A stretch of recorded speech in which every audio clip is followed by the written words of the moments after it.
এই তো এখানে দেখেন আজকে স্পেশাল রান্না হবে। আলহামদুলিল্লাহ আমার হাজবেন্ড ও যখন রান্না করে খুব মজা হয়, আর বিরিয়ানিটা ওর হাতের খুব মজা। তো এটা হলো গরুর মাংস, কুরবানির গরুর মাংস।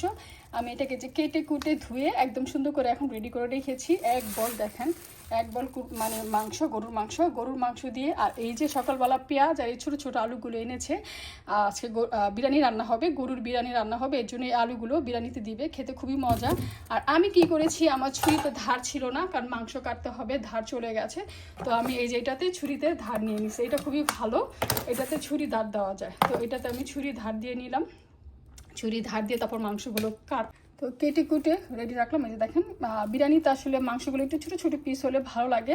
তো আমার হাজবেন্ড বলছে একটু ছোটো ছোটো পিস করো, বেশি বড় না, যেন রান্না করলে যেন ভালো লাগে। তো এরকম করে আমি সবগুলো মাংস কেটে নিয়েছি। দেখেন এই যে সবগুলো মাংস একটু ছোটো ছোটো পিস করে কেটে নিয়েছি।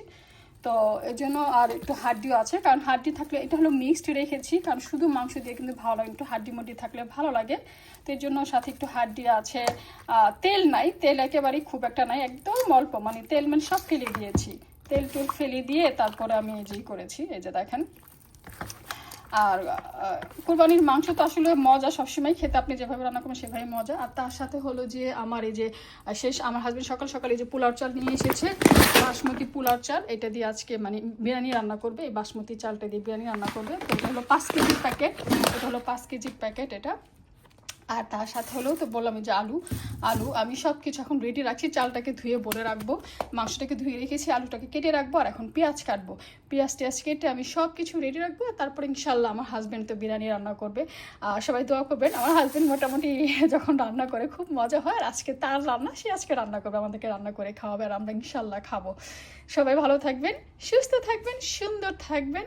অ্যান্ড আমি বিরিয়ানি যখন রান্না করবো সেটাও আমি আপনাদের সাথে শেয়ার করবো ইনশাল্লাহ। বিরিয়ানির জন্য বিরিয়ানি যে রান্না করবো সেটার জন্য এই যে চাল নিয়ে নিলাম। এখানে হলো চেন দিয়ে খুলে, এই যে চেন দিয়ে, আবার এটা চেন দিয়ে আটকানো যাবে, সুন্দর একটা সিস্টেম যেন না পড়ে যায়। তো এখান থেকে এই যে চাল নিয়ে অলরেডি কিন্তু আমি চাল নিয়ে নিয়েছি। এখানে 3-4 পট নিয়েছি, আরেক পট নেই। এই যে দেখেন, চালও ঢেলে ফেললাম, মোটামুটি হয়ে গেছে আমাদের। তো এখন আমি এগুলো ধুয়ে রেখে দিব, ধুয়ে রাখবো, পর আমার হাজব্যান্ড এসে রান্না করবে। সব কিছু আমি রেডি করে রাখছি ওর জন্য, আপনাদের সাথে এখন শেয়ার করছি। বিরিয়ানি রান্না তো শেষ, এখন ফিনিশিং কিভাবে করা হয়েছে, কিভাবে আমার হাজবেন্ড করেছে সেটাই দেখাচ্ছি আপনাদেরকে। ওয়াও, মাশাআল্লাহ, দেখেন গরম গরম একদম গরুর মাংসের বিরিয়ানি। কুরবানি ঈদের মানে কুরবানির গরুর মাংসের বিরিয়ানি রান্না করে ফেললো আমার হাজব্যান্ড, পুরো এক পাতিল।